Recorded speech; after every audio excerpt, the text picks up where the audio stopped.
মুক্তিযোদ্ধাদের সন্তানরা 30% কোটা ভোগ করবে সরকারি চাকরির ক্ষেত্রে, এটা বৈষম্যমূলক। যতক্ষণ না পর্যন্ত আমাদের এই দাবি আদায় হচ্ছে ততক্ষণ পর্যন্ত আমরা রাজপথে থাকবো। মুক্তিযোদ্ধারা, আমরা জানি অনেকে বলতে চাচ্ছে যে আমরা মুক্তিযোদ্ধা কোটার বিরোধী কিনা, আমরা একদমই মুক্তিযোদ্ধাদের বিরোধী না। আপনারা জানেন যে 2018 সালে সাধারণ শিক্ষার্থীদের তুখোর আন্দোলনের মুখে কিন্তু কোটা পদ্ধতির যে প্রশ্নবিদ্ধ যে কোটা পদ্ধতি ছিল সেটিকে কিন্তু বাতিল করা হয়েছে। কিন্তু হঠাৎ করে 2024 সালে 6 জুন আমরা আবার দেখলাম যে হাইকোর্ট কিন্তু একটি রায় দিয়েছে, অর্থাৎ 2018 সালে যে কোটা পদ্ধতি বাতিল করা হয়েছিল সেটিকে তারা অবৈধ ঘোষণা করেছেন। এই খবরটি যখন আমরা সাধারণ শিক্ষার্থীরা শুনতে পাই তাৎক্ষণিক কিন্তু আমাদের হৃদয় রক্তক্ষরণ হয় এবং আমরা সাধারণ শিক্ষার্থীরা কিন্তু আমাদের যে কেন্দ্রীয় লাইব্রেরি রয়েছে, গ্রন্থাগার রয়েছেন, সেখানে কিন্তু আমরা তাৎক্ষণিক প্রতিবাদ জানাই এবং ধারাবাহিকভাবে আমরা ঈদের আগে এবং পরে আমরা আন্দোলন করে আসছি। অর্থাৎ আমরা চাচ্ছি 2018 সালে যে পরিপত্র ঘোষণা করা হয়েছিল সেই পরিপত্রটিকে যেন পুনর্বহাল করা হয় এবং সেটিকে বিভিন্ন সরকার বৈষম্য মুক্ত রেখে যারা পিছিয়ে পড়া জনগোষ্ঠী রয়েছে তাদের সুবিধা বিবেচনা করে সরকার প্রয়োজনে সেটিকে সংস্কার করুক এবং পিছিয়ে পড়া জনগোষ্ঠীর জন্য কোটা রাখুক। তো আমরা দেখলাম যে আসলে ওই যে অবৈধ ঘোষণা করা হয়েছে তারপরে এখন পর্যন্ত কোনো রূপরেখা আমরা দেখতে পাইনি বা কোনো ধরনের সুস্পষ্ট ঘোষণা প্রশাসনের পক্ষ থেকে আমরা দেখতে পাইনি, যার ফলে কিন্তু আমরা লাগাতার কর্মসূচি করছি এবং আমরা শুনতে পাচ্ছি যে আগামী 4 তারিখে একটি ঘোষণা হবে। সুতরাং আমরা চাচ্ছি যে 2018 সালে যে পরিপত্র ঘোষণা করা হয়েছিল সেটি যেন পুনর্বহাল রাখা হয়, তাতে আগামী 4 তারিখে সাধারণ শিক্ষার্থীদের বিজয় হবে এবং বাংলাদেশ বৈষম্য মুক্ত হবে এবং মেধা বিকাশের জায়গার এবং সমান সুযোগ সৃষ্টি হবে বলে আমরা বিশ্বাস করি। সেক্ষেত্রে আমরা সাধারণ শিক্ষার্থীরা আমাদের যে চলমান আন্দোলন বা কর্মসূচি রয়েছে সেটি চলমান থাকবে এবং যতক্ষণ না পর্যন্ত আমাদের এই দাবি আদায় হচ্ছে ততক্ষণ পর্যন্ত আমরা রাজপথে থাকবো। এবং আপনারা জানেন যে আমরা 52 এবং 2018 উত্তরসূরি, আমরা থেমে থাকবো না, আমরা সবসময় অন্যায়ের বিরুদ্ধে রয়েছি এবং বৈষম্যের বিরুদ্ধে আমরা লড়াই করি।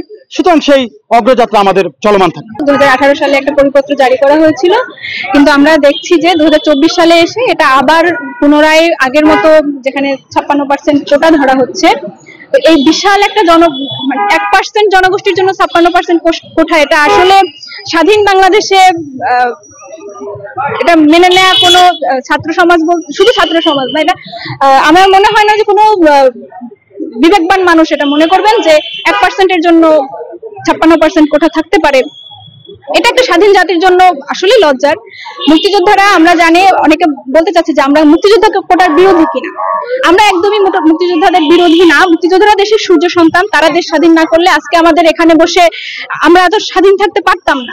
তো তারা একটা স্বাধীন জাতিকে দেখতে চেয়েছিলেন বলেই কিন্তু যুদ্ধ করেছিলেন, কিন্তু সেখান থেকে এখানে এসে দেখা যায় যে তাদের সন্তানদের জন্য 30% কোটা ধরা হচ্ছে।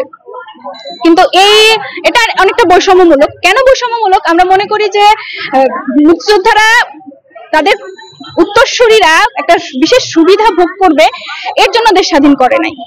তারা দেশ স্বাধীন করেছেন একটা স্বাধীন জাতি, তারা নিজেদের অধিকার সচেতন হবে, অধিকারের বিষয়ে সচেতন হবে এবং তারা সকল প্রকার বৈষম্যের বিরুদ্ধে দাঁড়াবে, এজন্যই তারা দেশ স্বাধীন করেছিলেন। কিন্তু এখানে এসে যে এই যে বিভিন্ন ধরনের কোটা আসলে কি?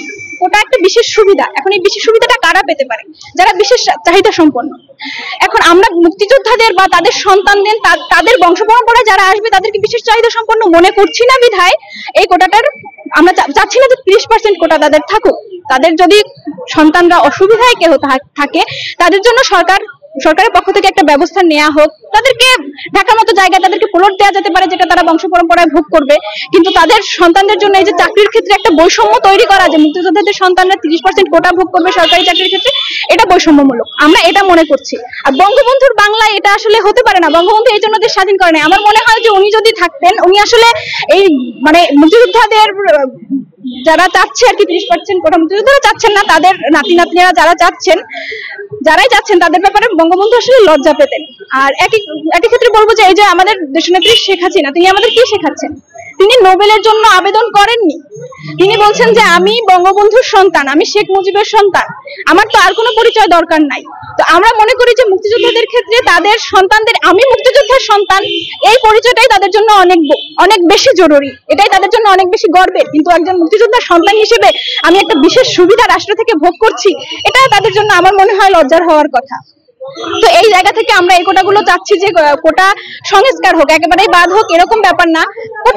কোটা সুবিধা কারা ভোগ করবে? যারা পিছিয়ে পড়া জনগোষ্ঠী, যারা বিশেষ চাহিদা সম্পন্ন মানুষ, তাদের জন্য একটা পার্সেন্টেজ থাকতে পারে যে এই পার্সেন্টেজের একটা কোটা থাকুক, কিন্তু এর জন্য 56% কোটা এটা আসলে বৈষম্যমূলক। আমরা চাচ্ছি এটা সংস্কার হয়ে একটা সুষ্ঠু বৈষম্য বিরোধী রাষ্ট্র গঠিত হোক।